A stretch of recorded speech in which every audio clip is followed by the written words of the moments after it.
한성수 국무총리와 강만수 기획재정부 장관이 유임됐습니다. 청와대가 마침내 개각을 단행했지만 그 결과는 장관 3명과 차관 1명의 교체가 전부였습니다.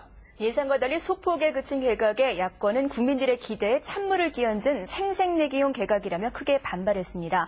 특히 강만수 기획재정부 장관의 유임이 논란의 핵으로 떠올랐습니다. 어제 개각에서 강만수 장관이 유임됨으로써 각계의 비판이 보도되고 있습니다. 이번 개각은 예상과는 달리 정운천 장관을 비롯한 3명의 장관과 최준경 기획재정부 차관을 교체하는 데 그쳤습니다. 국내외 어려운 여건을 심기일전의 자세로 극복해 나가자는 차원에서 단행된 것입니다.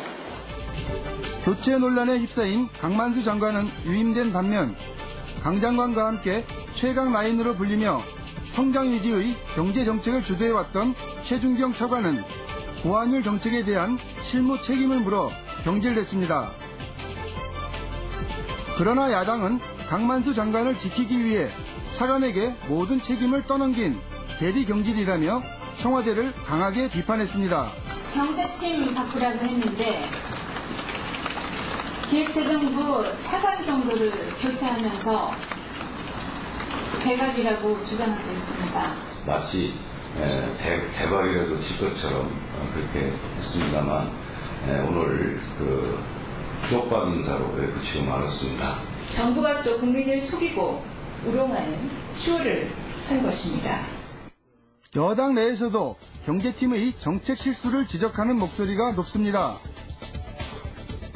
한나라당 초선 김성식 의원은 환율 상승으로 인해 원유 수입 시 추가 부담금이 지난 3개월간 2조 원이 넘는다고 추정했으며 김성태 의원은 물가 급등으로 인한 서민경제 황폐화의 책임이 현 강만수 경제팀에 있다고 비판했습니다.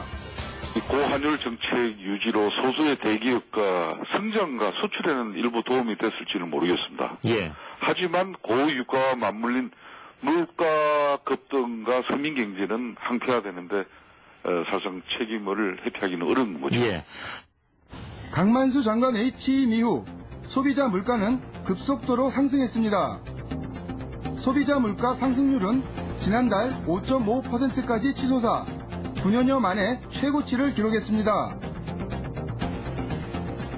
국제 유가와 원자재 가격 상승이라는 불가피한 요인이 자리 잡고 있긴 하지만 고환율 정책이 물가 상승을 부추겼다는 분석도 있습니다. 최근에 와서는 이제 유가 급등 등의 해외로부터 오는 어떤 충격이 굉장히 심각한 상황 속에서 경제 정책적으로도 물가 상승 압력을 더욱더 심화시키는 고환율 정책을 동시에 수행했기 때문에 다른 나라에 비해서도 우리나라가 훨씬 더 이런 물가 상승 압력에 시달리고 그것이 결국은 서민들에게 큰 압박이 되는. 강 장관은 취임 초기부터 환율 시장에 적극적인 개입 의사를 내비치고 물가 안정보다 성장에 우선순위를 뒀습니다. 좋으냐? 물가가 약간 올라간다 하더라도 일자리를 얻는 것이 좋으냐? 그런 데 대한 선택의 문제이지. 즉 고환율 정책을 통해 성장률을 높인다는 것이 강만수 경제팀의 핵심 정책 기조였던 것입니다.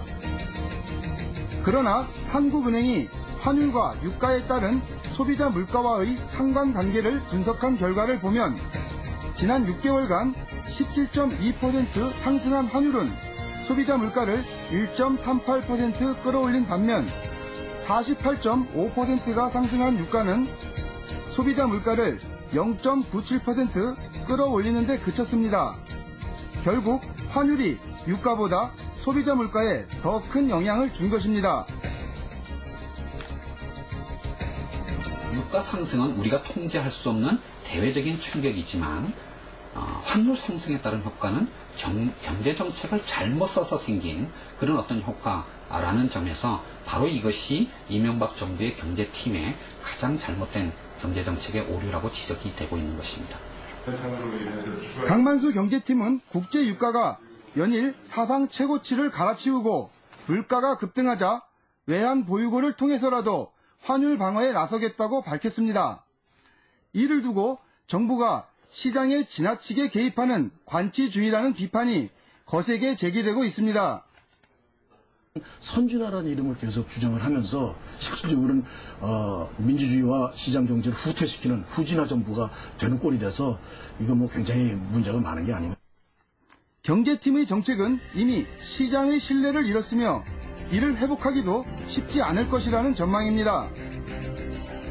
이미 시장에서는 시대착오적인 성장론자로 이미지가 각인되어 있는 강만수 장관이 그대로 유임되는 한 이런 정부의 정책 기조 전환의 약속을 신뢰하기가 어려울 것이고 바로 그렇기 때문에 의도했던 경제정책의 효과가 나타나지 못하는 악순환을 계속 범할 위험이 있다고 생각이 됩니다.